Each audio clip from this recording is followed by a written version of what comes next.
có nhi han như thế ngay song xin thông na tí nhìn hắn này hắn xin sờ nhìn song xin thong lưới chọn đó xem na lòng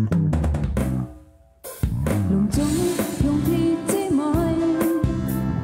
睇睇細細向前來，快記得耶穌解圍，記説講，記為得將來。唔好見每日錢財，掉曬見功加下來，唔好見每日錢財。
giả xa lo nhân còn suy khai lỗ na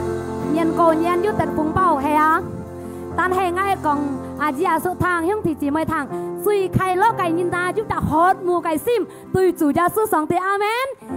พ่อสิวจะสุสองเต้ฮาเลลูยาก็จะเล่นก่อนเนี่ยกับแบบเต้ไงอันป้อนหีคนต่อนี้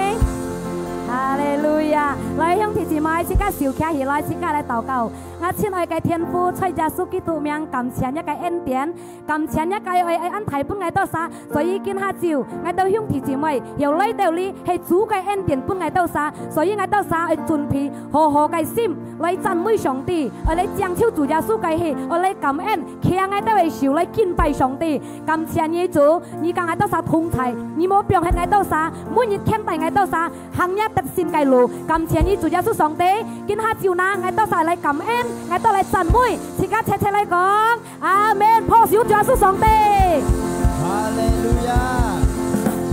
有住買隻格式加做人傳人同佢攤式加咧感恩數本上帝啊！即刻切嚟พ่อ小本加就送上帝哈利路亞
พ่อสิบุตรที่จีไม่ฮาเลลูยายิ้มว่าสองเตียนเตียนฮะปุ่นจะการแข่งขันอาเมน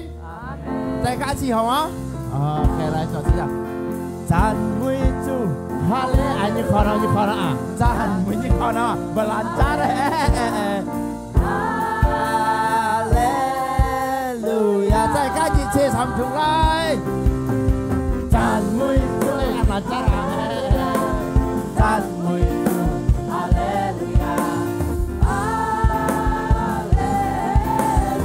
ใจกล้าจิตสิโกมากเลย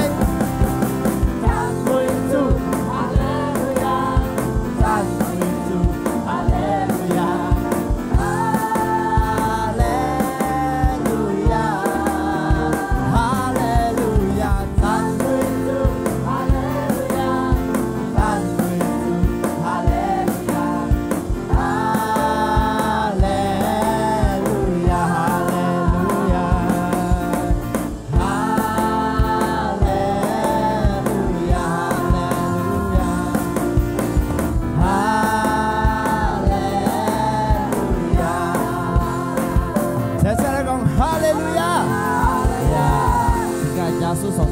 我嘅朋友，阿門。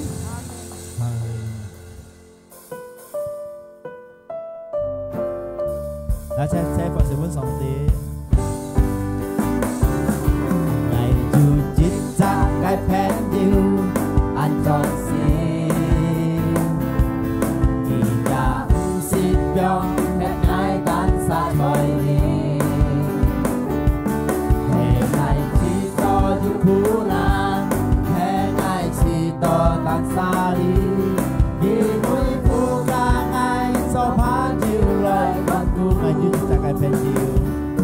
ngày dù chít ra cái phép yêu anh tròn xin thì đã xin bóng hết ai tan xa trời đi hè ngày chỉ to dù khổ nạn hè ngày chỉ to tan xa đi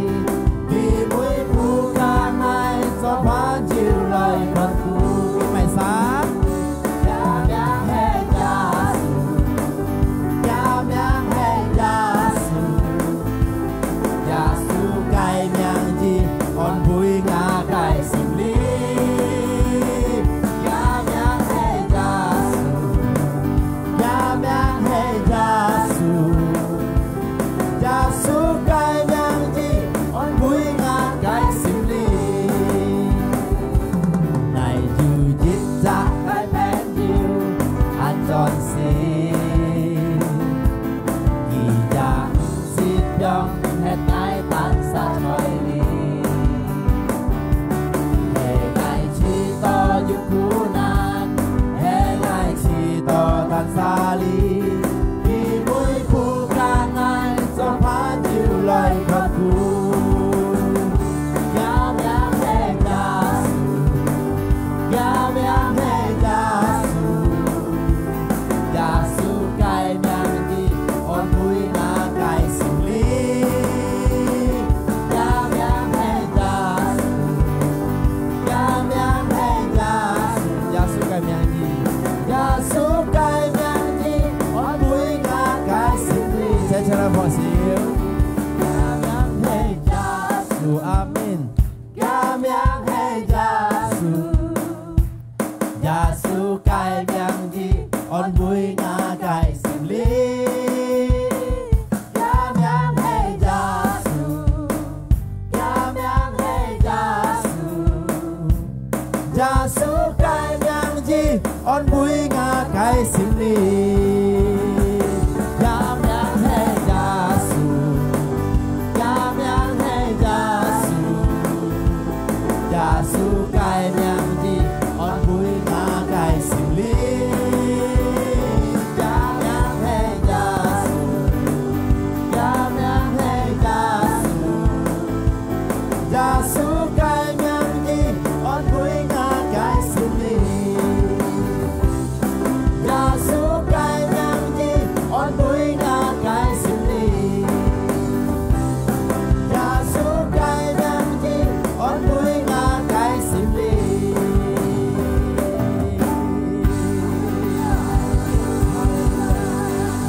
cảm謝你耶穌上帝，哈利路亞！因為最後嘅朋友，哈利路亞！感謝你上帝，弟兄姊妹，我將這個可以慢慢操作你，上帝你กับ這個同在，這個嚟準備這個心，這個嚟敬拜這個上帝，因為上帝啊，你กับ這個同在，心裏กับ這個高mat哈利路亞！熱跳先，這個嚟帶這個心。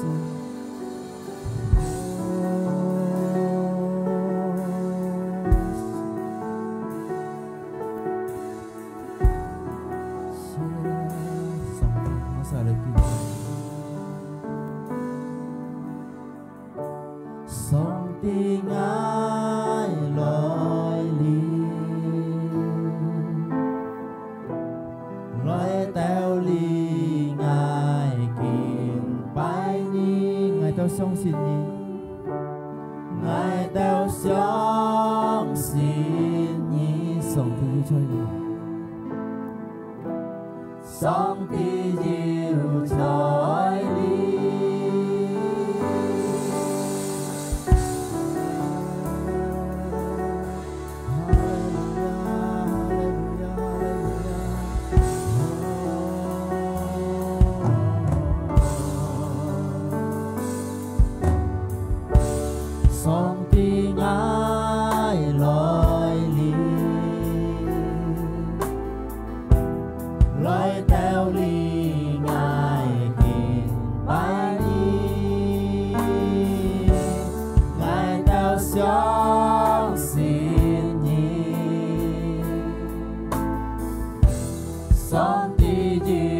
trói đi em si đau lối kia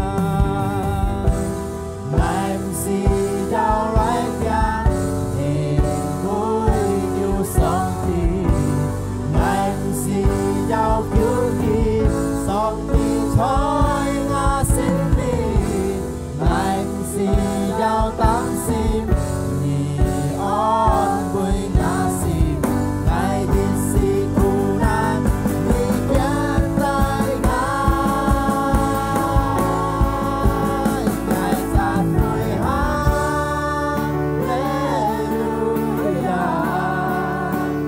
ngày giặt vui hallelujah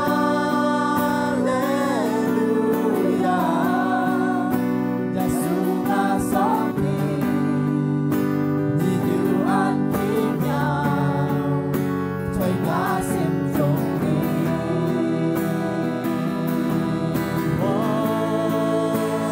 ngài giàn vui hallelujah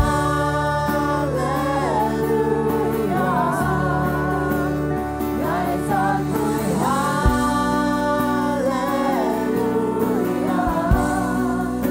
Giêsu ngã sống đi như điều an kính nhau thôi ngã xem trong đi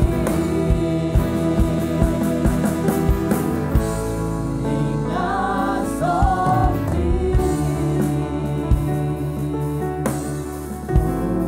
感謝你上帝，因為你搞他出嚟，感謝你上帝，我他條件為大會是為見費上帝，上帝愛來臨，來到你愛見拜你，愛到相信你。上帝要彩你em si đau lối kia em si đau lối kia niềm vui yêu sống đi em si đau cứu kín sống đi thôi ngã xin đi em si đau tám xin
ngã sim trong đi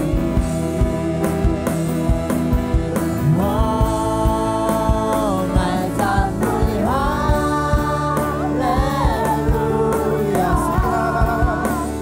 ngài tràn vui hallelujah Giêsu ngã sống đi yêu an quý nhà trời ngã sim trong đi Thế cùng ngài tràn vui sống đi hallelujah ngài tràn vui hallelujah ca sĩ sẽ khai bước sống đi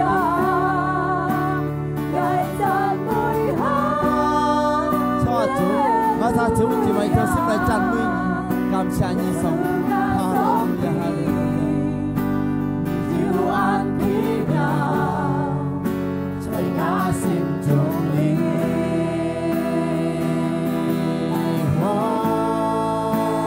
ngài tràn vui hallelujah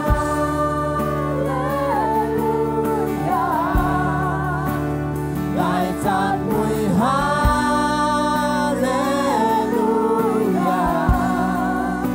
Giêsu ngã sống đi như yêu an quý nhà trời ngã sim trong đi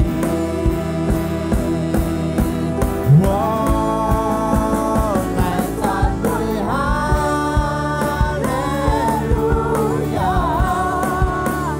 ngài tràn vui hallelujah Giêsu ngã sống đi như yêu an quý nhà trời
nhi chủ kinh tông chiều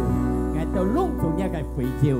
hành du nén kêu lấy tao trần mươi nhị nén kêu lấy lúng dầu chủ cái miang nén kêu lấy chỉ phổi lấy thằng nhà cái phá nhi luôn trong việc chat thuê sòng thì cái anh điển dù bữa ngày tao giả xem dù bữa ngày tao xin thì khen khang dù bữa ngày tao hot mu cái xem cảm chia nhi xin lên kinh tao na ngày tao ai họ lấy chấp nhà cái phá câu mắt lung tung nhà cái phỉ diều câu mắt ngày nhà phúc nhìn cho nhà cái phá bởi là ngày ta thúng tại nhà cái anh điển tại nhà cái phụ hì nhưng bởi ngày tao xí dầu nhà cái phá nên kêu tài ngày tao thuốc líp nên kêu tài ngày tao xin lý nên kêu tài ngày tao tách xin phùng giá su khi tôi cái miếng ngày tao cảm ơn ngày tao cầu cầu thì cả thế sẽได้cả amen hallelujah hallelujah thế cả còn giá su chén này giá su chén này giá su chén này amen à mang yêu cho chị sĩ cả nhà chiến sĩ tổ sư tốt sai cái thì em ăn hàng tốt mà à虽然自家隨時可以攞，但必自家嘅做出後生嚟進行。阿門。搶抄。啊，兩樣人多跟別晒後生人多，自家個人自細個睇，自家咩係用多都變後生起來係咪呢？ngay看到要分thì要khai lọ gan，啥嘛打扮到正係接啲嘅湯人人係咪呢？ตัดเดี๋ยวฟุ้งเบ้ามั้งยันให้ตัวไอ้จีงามังยุกีฟุ้งเบ้าจันน่ะย่าตูนานเนาะฟุ้งเบ้ามังเลยอ่ะน่ะยูฟุ้งเบ้าโมฟุ้งเบ้าตาตับอายุหินสีตาตับอายุไข่ละตาตับอายุโฟยิ่งเป็นสิกาหินสีสิกาไก่โฟสิกาไก่ไข่ละตัวไอ้ชงจูยาสู้กันเลยไงอาเมนcòn nhà cặp bè tê thì cái khai lọ chung chủ cái lấy cái phun bao bò nốt cái tất xẻo ngay amen na thì cái này bún con đó thì cái tu hệ tất xin li miền cái nhện thì cái hết sai sai tất xin li miền này nhện giảm ban như thì cái hiểu tất xin nhưng bởi đó chủ gia su hàng thì cái miền chén cái tùy phụยึดใช้ได้痛苦ยึดใช้ได้烦恼ยึดใช้ได้ปัดเสร็จcái cái tùy trần cái tùy thông thái thiên tài sĩ ca thì tất sinh cái lô thì sinh lý cái lô xong xin giáp họ chiều bên chỗ amen nè sĩ ca hết thảy sẽ tất sinh lý miền mẹ còn mô mùn thế mẹ còn mô thông khổ mẹ còn mô cọ dòng sĩ ca tùy phụ cái bún sĩ ca hành tùy phụ thân là thùng hâm bởi lấy chẳng kinh băng hâm bởi lấy dọ sân nhân dâu có thùng hâm bởi lấy tìm ơn á phân nói ra hâm bởi lấy paramet ra hâm bởi xích gan chúc phung dữ ra hâm cố gan nà còn nhà cặp bẹp thế chán ở tùy trần amen tàn hệ dịch thiện rằng hay mà ná nhưng bởi chủ gia sư cái thùng thải suy dành bởi thân á thùng bởi dâu có thùng bởi chẳng kinh băng chỉ cả dịch thiện và hiểu hì dù xím con đi xím chung dù hì lọ dù phân hì dù khải lọ amen nhưng bởi chúa cái thùng thải dịch thiện tại thì cả tận xin nà dám ban nhân sĩ cả tận xin nhưng bởi lìa sĩ cả tí lìa cái xe kiến mẹ ăn phiến xin lìa xe sống xe kiến hang tỏ mẹ ăn phiến phấn hay món á thì cả thằng xoay ngoài kết phổ sau bố sau từ cả dọn hạp bu theo sau hình địa to bố sau hình địa to hay món á và du chìm sĩ cọ dọn thị băng hay món á và du thị xến và du kinh sĩ tiền sang mở hay món á nà chơi sòng tì lì miền dịch thiến sĩ cả tận tỏ họ amen hallelujah thấy nhau nghìn thì cả hết thảy chơi sòng tì lì miền nhưng vì thiên nên người chủ amen thì cả con dịch thần kinh chết chơi Ibrani ship nhịp liễu thì bạc lấy su ship nhị ship liễu để cái kinh chết anh nhau nghìn còn đó Ibrani ship nhị ship liễu cái dịch sĩ cái còn kia cái sang hay sai sang sòng tì cái sang giao thông để cái thị khiếu wow nhắm ban giao thông này hay món ali hay xây kinh nhắm ban hiểu pin à cái dịch sĩ cái còn sòng tì cái sang giao thông để cái thị khiếu cho nhịp liệu ngắn cái tiếp còn cá dịch linh ngay ở chạy giáo mê tà chẳng để cái thị khiếu但係天嘅係你就 Dầm ban hiểu thiện hết tỏ hay mô sòng tí. Nà, ngay còn luôn trong hương thì sự mấy tháng. Thiên thị sòng tí ở giáo. Sở dĩ sự ca hết thảy sự kiện. Sự ca cái phản mong, sự ca cái lít lượng, sự ca cái xin xìm. Một thời lý sự kiện đi sở hữu gầy. Amen. Sự ca cái phản mong, sự ca cái xin xìm. Ở cha bốn, sự giá số kỹ thuật lý miền. Hallelujah. Amen. Nà, thì 27 anh nhóm con đó. Hàng ha cả chết. 27 ca dịch lên cái gọn ngay hiền chút ở giáo luôn xuống hiểu giáo cái xì tỏ mà cái yêu dịch dọn hiểu giáo cái gọn hay mà nè luôn xuống cái giáo gọn tan sáng yêu dịch dọn hiểu giáo tan sáng dịch dọn hiểu giáo mà cái thế thân gọn thiên thị cái giáo dịch dọn hiểu giáo thuê sòng đi cái kết ca hiểu giáo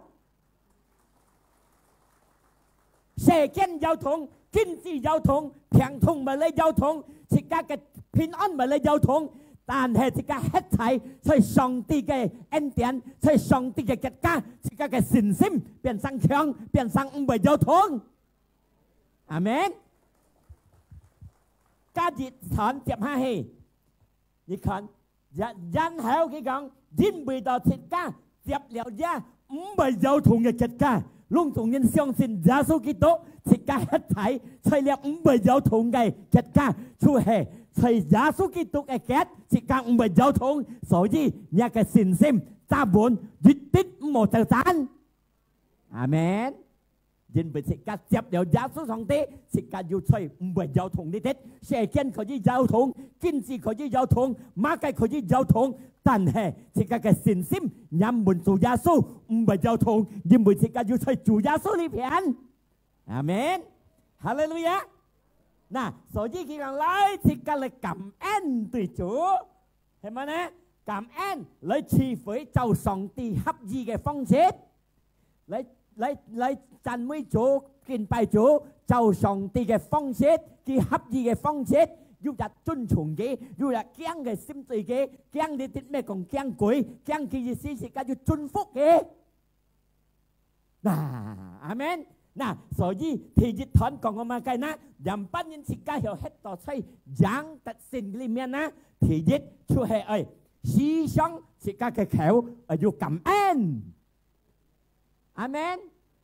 思想自家嘅心中求啲出，要感恩，日後將頭要行，感謝你主耶穌，感恩對主耶穌，按葡萄細木，感謝對主耶穌，你先頭要馬計嚟到自家嘅身邊，感謝主耶穌，感恩對主。còn nhớ kẹp đặt thì dám coi như nhớ khéo cái thì nhầm mô dạng mô chẹt ấy, hay mô na, hồ dáng cảm ơn hay mô na, cảm謝chủ. Cảm ơn từ Chúa. Amen. Mà nhìn cái nhìn yêu cảm ơn từ Chúa nghe con theo xíu. À, anh tôi một cảm ơn hả? Oh, you, hả you. Nè, cái Ibrani 10 nhé thì 28 chết ya an nhân con dân hảo thì ca lung xuống nhìn bùi đọt dẹp đều liêm bởi giáo thùng ngày kiệt ca rồi thầy giá số phong miễn thì ca lại cảm ơn. 但係即刻不到平生啊，要憤怒，要逼實，要五毛，即刻嘅口五毛出家五毛嘅法，阿門。感謝主耶穌，要俾嘅力量對付你嘅強經痛，感謝主耶穌，要俾嘅力量對付你嘅問題，感謝主耶穌，要俾嘅聰明智慧嚟開路，逼實嘅路，即刻冇哎呦睇到死啊！有人問行我一路。Cảm ơn, amen. Cảm謝Chúa, yêu bên cái lực lượng khai diệt chết cái phán nó. Amen.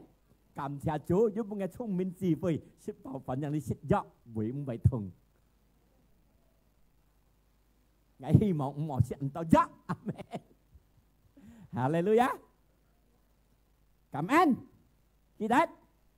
Trong thời gian cảm謝Chúa Giê-xu.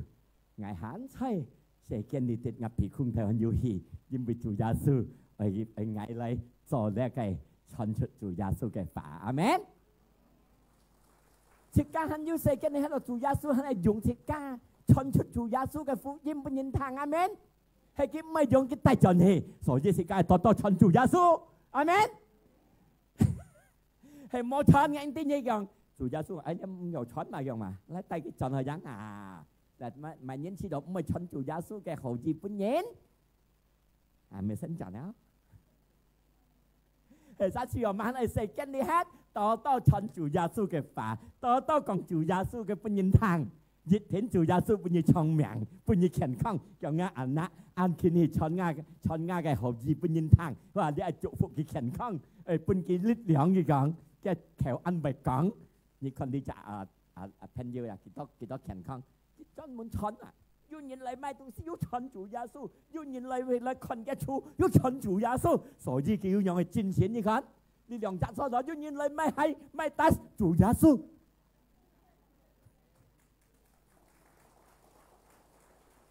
所以你看是啦，佢60歲啊，看識緊，你只58你看是啦，望到哈。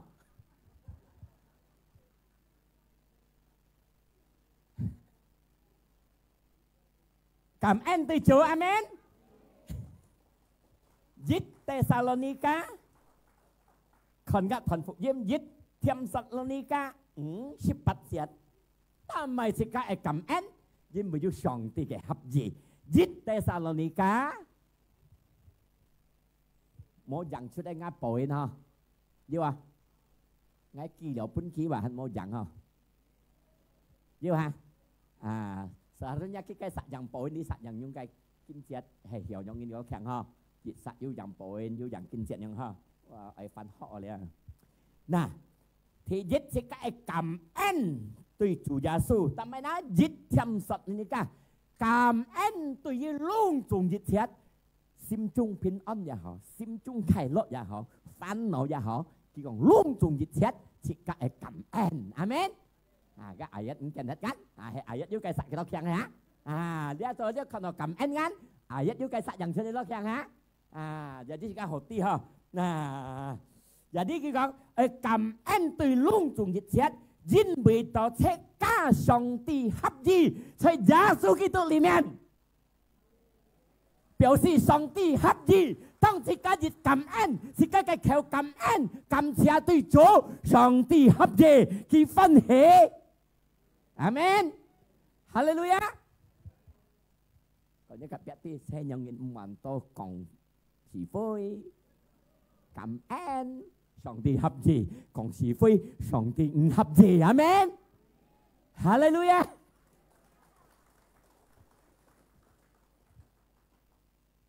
Cảm ơn yêu thầy nén phát sinh cảm ơn yêu xin giác phát sinh Amen. 當時嘅平痛，是嘅感恩主耶穌，我相信要善一咁講下嚟。當時嘅感恩，我相信要平痛之時，要上帝嘅力量講下半夜。相信啊？這個看嘅經節，喺馬太福音15至36節，馬太15 36節，耶穌做感恩，人是5000下嚟，自然聽佢經書講，佢看到泰國。kita tuki yang 5000จากไรจีนทำมังการนี่แกแกฟันพอแกหล่อพอแกจีนแต่ไม่ชินกินตัวโมเสียแกหล่อพอยินไปฟันพอยินเบียใส่แต่ผู้ถอยให้ของโยชิดอย่าได้ชินกินตัวแต่ทางจู5000จากน้ำเย็นให้ของกาอยู่ฟันพอแกอานะกำบันก็บนเหลียวมันเย็นแต่พี่เกี่ยจุนพิมพ์กี่ชิดจังอย่างอยากเราเตะ2條5就呢個思想5日攞啲2條5叫搬5000日嚟自然識嘛講一及一點解釋都唔夠土識有點重大嗱你啲嘅講唔要按風朵馬太福音15 36節然後耶穌叫我家攞啲隔呢一個餅呢一個cái cảm ơn ao san bún kia cái chip nhị môn thô bún kia cái thu môn thô thì phát cái thiên nhiên xích được bao然後全10nhị lâm所以是個做上帝人啊，忙學人亂xích每類xích太lâm嘅Amen còn nhớ cặp biệt thì tần hệ sẽ cả hạ sân shit sân kẹp phản đó còn nhớ cặp biệt thì alimo sao mò nhìn sao hả sẽ cả đi con nhớ cái kinh giác tông gia su dự cảm ơn dạ lô tì lượng thiong nên kêu pun còn bản nhìn xét amen有時咧講當時家要感恩，耶穌能夠講嘅善者，所以嘅神物中，即係感恩，佢能夠講嘅體能，半日嘅力量，半日嘅身體，半日嘅生命，能夠對付一切嘅痛苦，對付一切嘅逼迫，對付一個煩惱。很少都講經痛啊！哎呦，有個親，哎呦，阿痛冇嚟好啊，有個痛，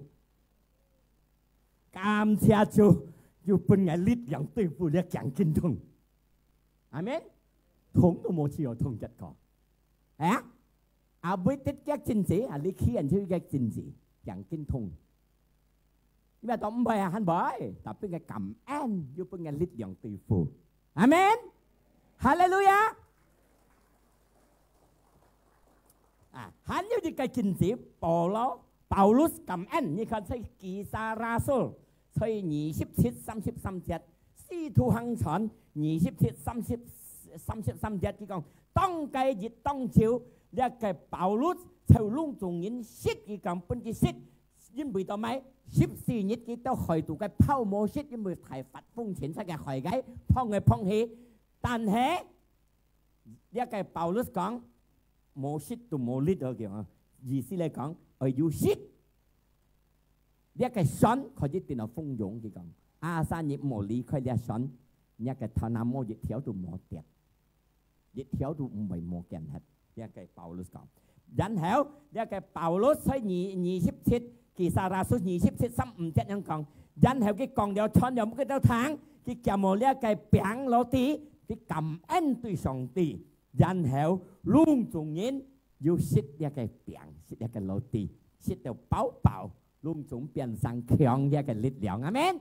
因為到今日摩西去到嘅拋，因為保羅你感恩那一攞地，上帝做先者一個攞地，變要同白沙嘅度食了三萬要力量對付一個痛苦，對付一個豐容，對付一個神去到嘅拋，呢種嘅精神要強嘅力量，阿們。còn nhớ kẹp啲感恩。cảm ơn yêu lít dòng bên thịt cả xin là chính xin bên thịt cả yêu xin giá còn ham thịt cả amen hallelujah xin xinรับพระสิbên chủ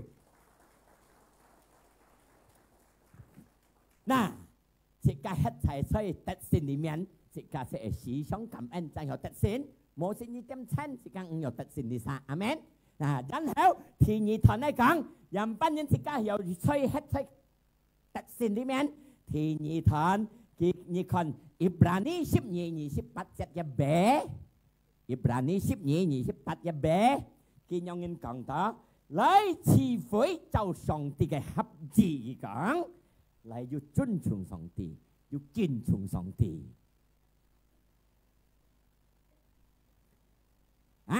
Ibrani 12:28嘅主係講到，設計嚟賜福。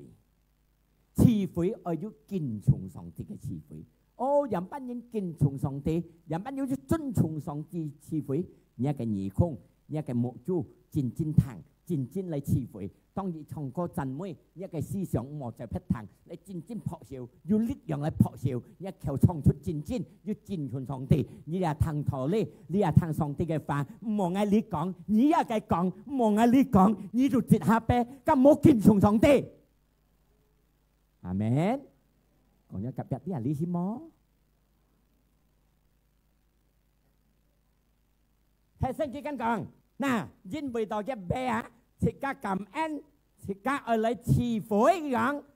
cháu song ti cái hấp gì dù các尊重敬重gì thì các đều chính chính là chỉ phối chính chính là尊重上帝賜福，就因有嘅看你到嘅面，真正嘅將來聽下嘅話，即係聽下看出上帝嘅話，要注意，表示你要尊重上帝，要上帝合意對你嘅事，抱住本世界嘅主。thế nhau nhân thì cái kính trọng上帝在慈悲方面，阿門。要尊重上帝在慈悲嘅方面，唔好你當過你前望穿頭，嘅下輩一前望穿頭，嘅都冇尊重上帝，冇尊重上帝，阿門。còn nhà cặp biệt tin cái gì tí sang hải sai yêu nhau, amen, hallelujah. Hình như là mấy nhân thì cái yêu tôn trọng上帝當時嘅慈悲咩大將講在心痛度，即係每日嘅生活中都係慈悲對上帝。意思咧講咩呢？即係每日在牧卡也好，在阿妹也好，在路學生也好，買菜也好，炒飯也好，即係嘅心要尊重上帝，即係嘅傳統每樣要尊重上帝。意思咩嘅？熱超熱，唔好插你插氣。冇人家去家也好，家也係騰款，呢一係騰款，家都冇尊重上帝嘅慈悲。即係慈悲，每日即係生活中都係慈悲。表示咧講，即係每日即係都係尊重上帝，唔好拿嚟插，冇講我要參加，我要大家要去，家都插款插安度，家都冇尊重上帝，冇尊重上帝嘅慈悲。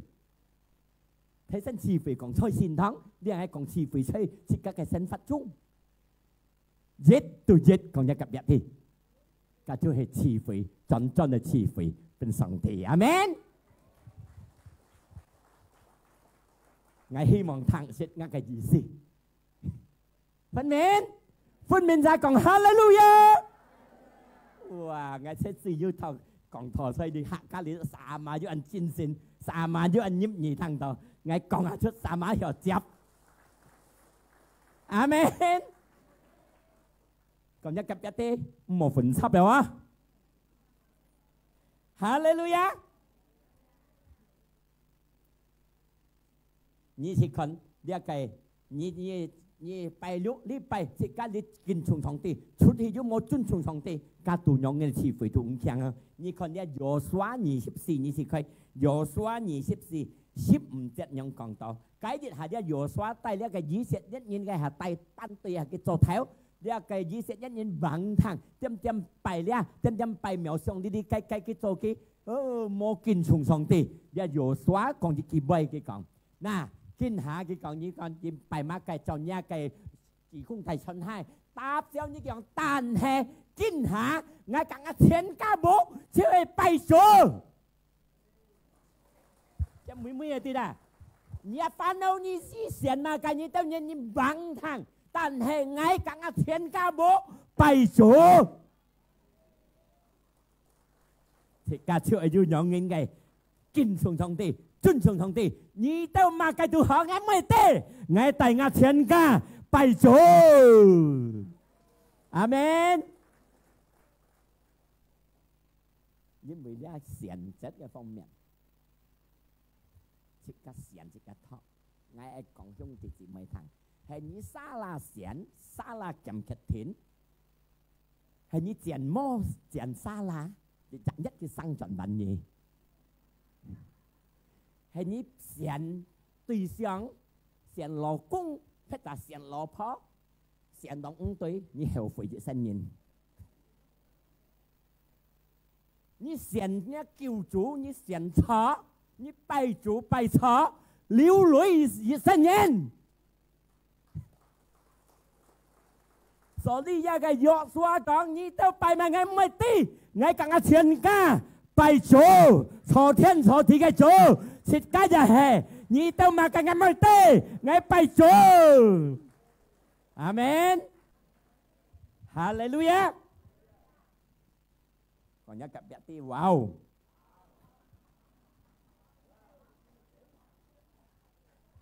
即家咧睇細慈悲，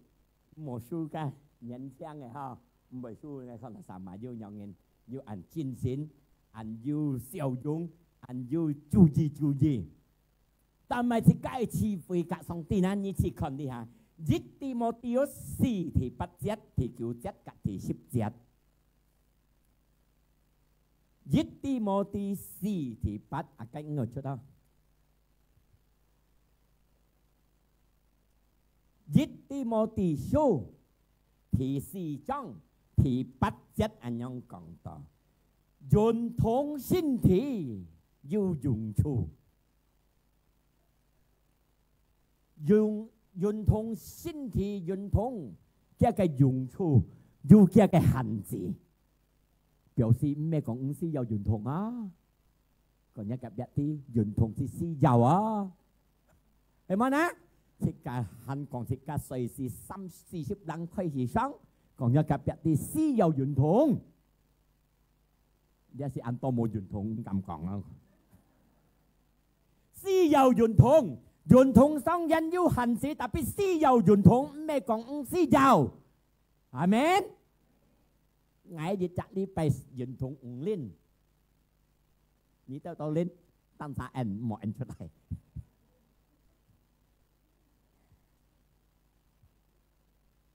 運動身體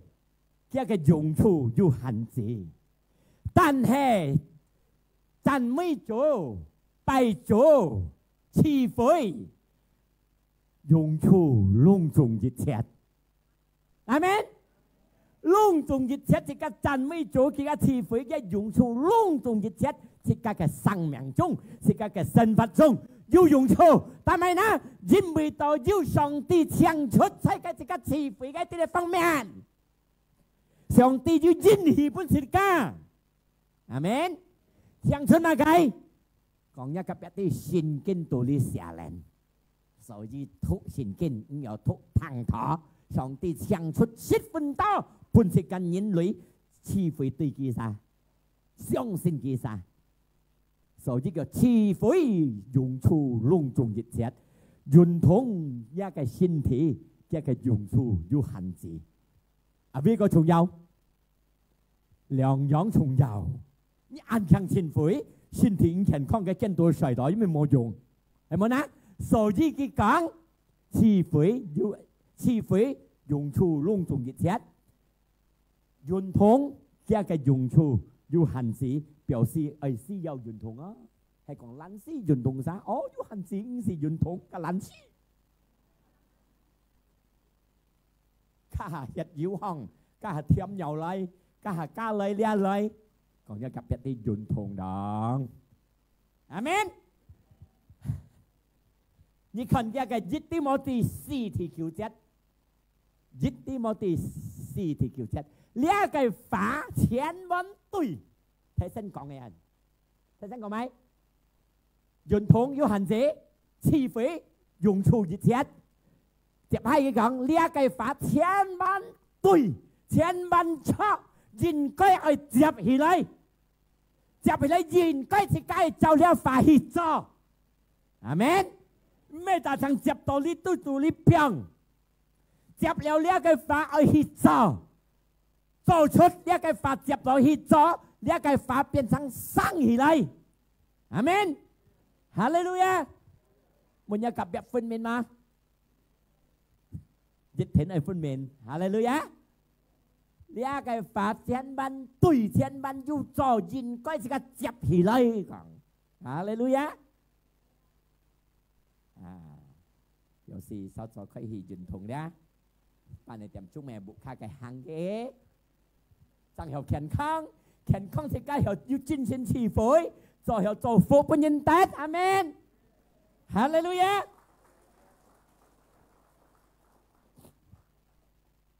加熱計咧，人班人喺齊晒特性裡面，睇新間講到時間係乜計？思想係感恩、慈悲、尊重上帝，要就尊重上帝、敬重上帝，係個慈悲當中。第3嚟講，思想禱告嘅讚美主，阿們。思想係要禱告，但係因為禱告出嚟係個同上帝溝通嘅時間，阿們。係個大場禱告，唔係大場禱，禱了禱啱同別噴噴禱加禱了禱冇禱fit禱冇禱加禱大寶咩？阿們。即刻禱告呀！感謝你，主耶穌要祝福我健康，要看顧我嘅我自己隆重健康。ngày kia nhật yêu xịt yêu chợ yêu diễm cảm謝你主耶穌禱告thọ lý thọ cái họ mà họ tapi một chấm ca hết giọt theo amen cái thọ rồi tổ sư bây giờ tôi thông một tổ ca như 10 không à amen jadi season cái tổ cầu tông trung tràn mây chủ chồng cô bên kia luôn giàu kiaต้องสิกาจิลงยาวเกอยู่สองตีกับไทยนั้นอยู่สินเจียปัสเซน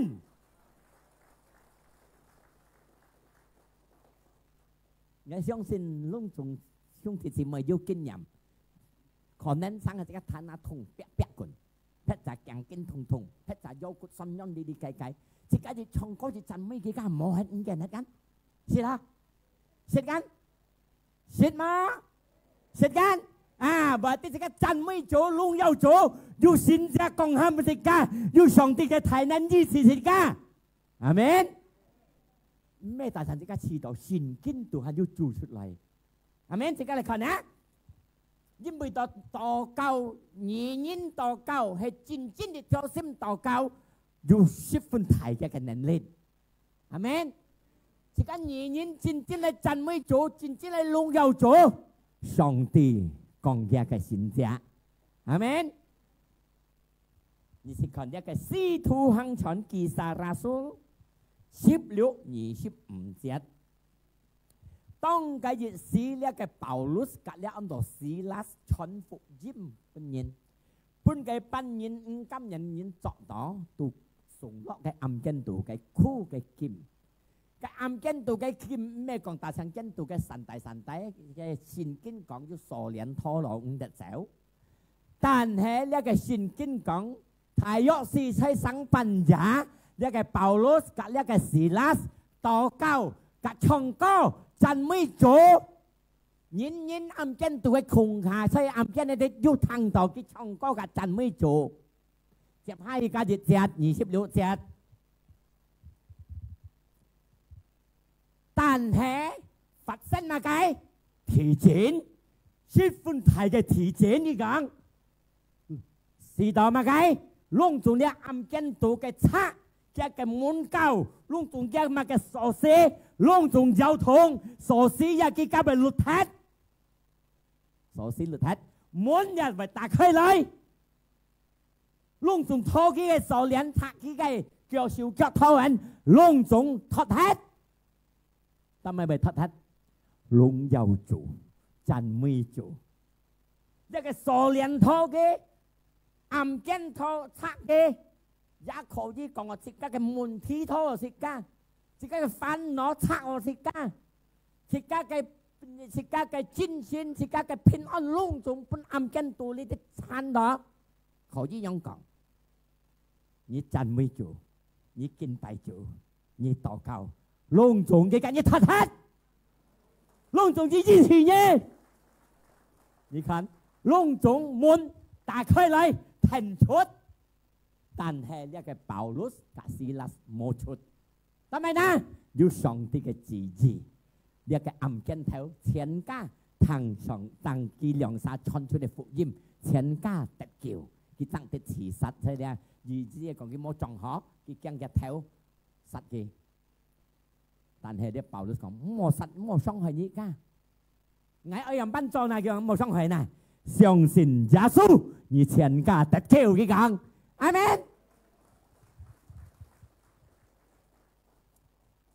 嗱，切家要痛苦要逼實要靠那痛慘到切家了暗間拆到兩，要傻臉慘到兩拆到兩，笑扣兩兩，一窿仲都係講個逼實憤怒啊，足心啊！你讚美主，你敬拜主，你禱告，隆重能夠脱脫，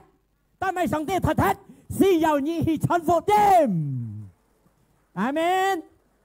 哈利路亞。嗱，聽用言，切家誒讚美主，ยังก็มีcái thét，ก็ยังกับที่讚美主好ยัง，thét，一thét到一thét。一聽到一痛讚美主，即刻得到祝福，心中你得到平安，充滿智慧講喊即刻，即刻聽行呢一計，上帝開路本即刻，要思想嚟本即刻頂下呢一樣做，頂下呢一樣行，頂下呢一佢開路本即刻，阿們。所以讚美主กับ禱告，感恩禱告，阿們。ไม่ถอยกี้สิกะช่องตัวก็สั่งยำเท่ายำไม่ต่อไม่ถอยกี้สองตีโมคนยาโกสั่งอยู่โตเขียงที่คนยาแกซิมจินจินเด็ดแถวซิมจันไม่กี่จินจินเด็ดจะซิมช่องก็เป็นกี่ใช่กันจิปั้นกรุ๊ปปั้นตุยหล่อยินปั้นตุยสีช่องไม่เย็ดอยู่ช่องก็โก้ช่องตัวพิษเพชรทอทางให้กองไม่ช่องยุก็หอแต่ไม่ช่องยุก็หอตุยเท่าตุยมิ่งต่อยันnó đãแต่ให้กี่ไอ้ช่องสองตีโมเฮียมสองตีคนยาเซมาแมนยินไม่เฮียมสองตีโมเฮียมอาซาสิกาจิตเที่ยวซิมจันไม่เกจิตเที่ยวซิมช่องเก้าขี้คนสิกาไก่ซิมขี้โมเฮียมเนี่ยโกช่างอาเมนrồi chỉ còn nhà cặp gia tim một chén nhân hiam gia chồng bên chồng tì mấy chồng bên nhân cái group tuổi chồng ngắn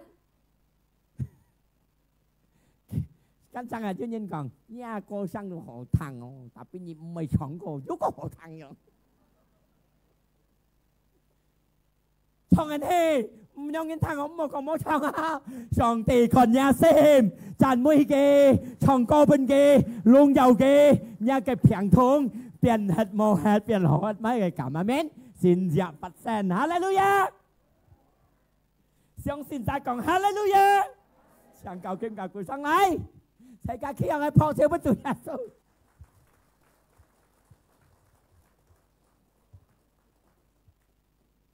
ไอ้ชายใช้ตัดสินดีเมียน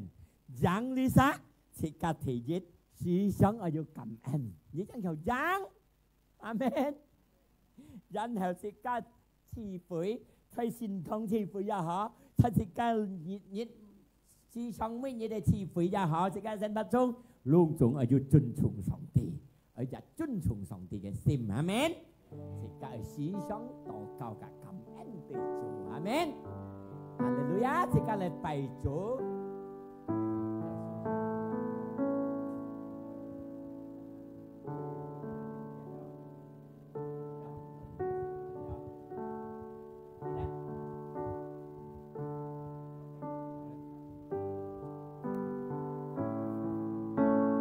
Giêsu song ti an ho Giêsu song ti an ho Giêsu song ti muối nhi tuổi ngài an ho song ti ngài an oi ni Giêsu song ti an ho Giêsu song ti an ho Giêsu song ti an ho lúc còn hôn thì hiện mày chăn với chủ trong cô chăn với kì thì theo đi hành đi hành trong anh cô chăn với kì luôn giàu kì nhà xin thì du nhóc này xin thì du thao tòng này đi nén kêu trục phụ nhì nén kêu tổ xin dạng bên nhì đi theo xin trong bên kì đi theo xin chăn với kì đi theo xin luôn giàu kì cái xin giá cái thầy nén kêu công tha bên nhì nén kêu tập vào cái xin xin nén kêu tập vào cái thần khóc phải lót ra cái thâu yên nhát quy phung thần khóc thần khóc xin thì dùng đông trong trong lót ra cái thần nhưng vì sống thì dạ tất cả đi thần nhà xin đi theo xin chân với gì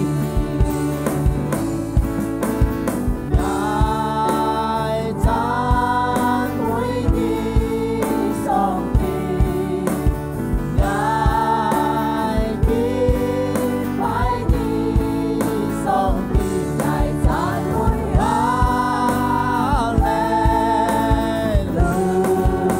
Hallelujah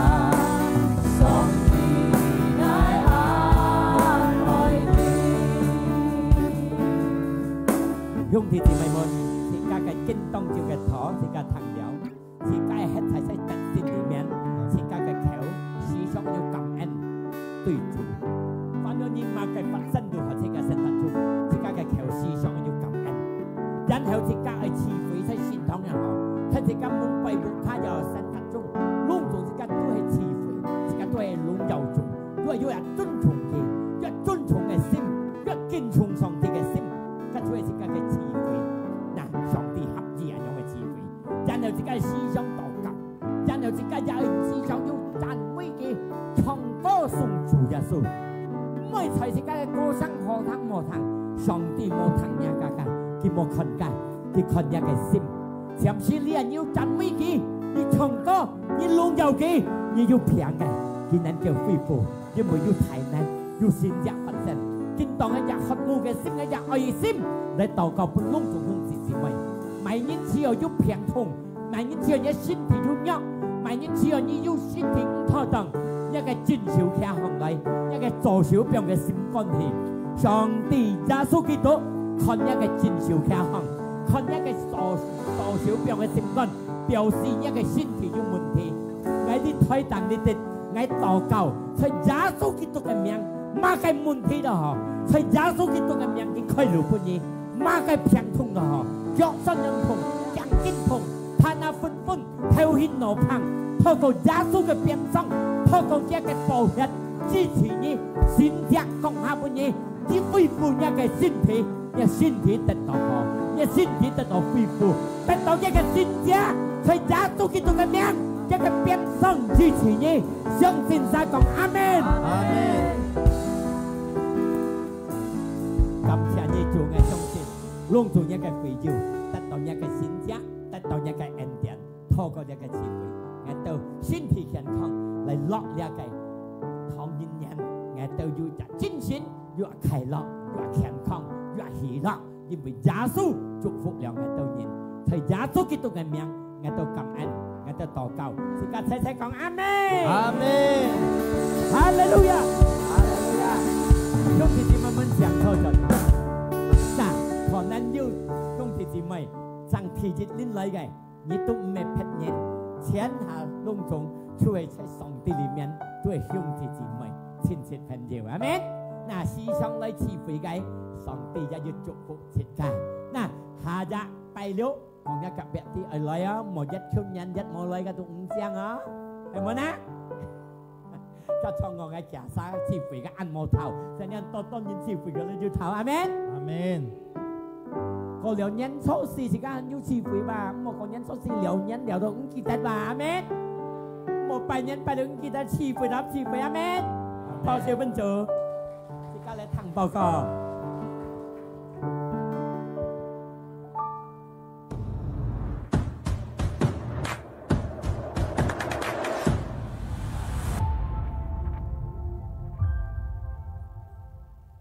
kinh hà si can chỉ cái lối pun phung hiền tiếng chỉ mày phung hiền nhịp lối xin phung tù hì san phui chi si tiếng chỉ mày phung hiền nhịp tròn xiong tù hì chơi bồi mũi cài hạ ca chi phối mũi cho bài liệu si điểm trang nhân sau nhân chi phối mũi cho bài liệu liệu điểm bàn âm theo chỉ các xin thong du lượng linh chi phối lý bài nhét thì chỉ thon cứu điểm thì nhị thon liệu điểm âm theo song ti chỗ phụ thầy chơi ca Hallelujah, saya kaki yang ngapok siapa jauh. Nah, kaki kita ada di kaki kau dan yang lain yang dia ship, thô nhân thô ship dịch, thì cái lý do cho trận mô, ngày hy vọng lúc chúng ta chỉ mấy, theo nhát xin xin phèn nhiều, xin nhân theo cái lời thèn tham ca liên cái cổ nhân trận mô, amen. Bỏ sòng tì chụp phúc thì ca luôn chúng lúc ship xây tặng cổ bỏ vô phúng bao hợp, thấy mỏ ăn đấy. Dia sẽ tận song tí cái phụ hí á, ya. Khi tao sẽ cái lại chuẩn bị chẳng sẽ cái phụng hiến, sẽ cái lại bài chủ khác lại. Cảm ơn nhé, chủ nhà số nhé cái ân điển, nghe xong xin nhị sáng nghe tao chủ cái tao thùng cháy, khi nào nghe tao cảm ơn nghe tao năn cho lại tại cái phụng hiến, cái phụng hiến sẽ giá số cái tụ cái miếng xin sáng, cho chủ cái cùng cho, na khi tao sẽ cái lại kết thúc cái chi phí. Tan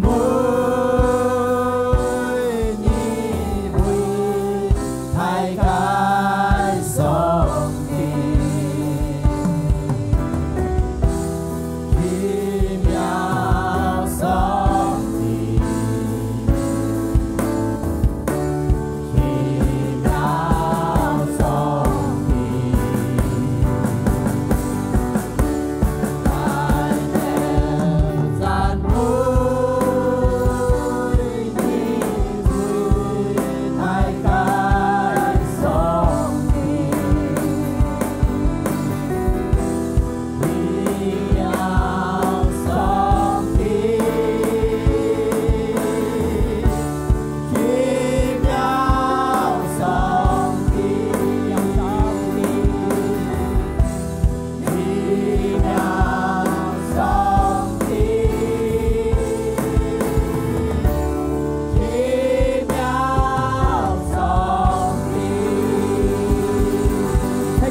chủ xin nên yêu khen tại cái gì phải chung theo tầm mối cả dịch tỏ ngày tôi lúc thùng nhà cái gì ấy chọn có sao bộ khác ngày tôi song xin song tỷ yêu trụ phụ ngày tôi lừa thú chọn được bộ kham màu sầu khem lúc tổng hữu thì mấy món chỉ cả khe hồng sung chiều lấy chỉ cả cái gì phải tại đi bấy chế chỉ cả lại chọn chỉ cả chụp cái thiên phúc cái phiến on khai lọ chung man là chỉ cái sim chung chủ gia số sẽ chỉ cả cái hiện thực chỉ cả còn cái sĩ cái phụ phát bởi là mấy cha song xin cái sát tận tổ dũng nhận cái khai lọ dũng nhận cái sang miệng xin lên xin lấy khơi cái hung chỉ mày sĩ song tại chỉ cả hiện tận xin cái lô thầy giá số cáiตัวcái miệng chỉ cả cầm anh chỉ cảต่อเขาchỉ cảใช้lấy cắn Amen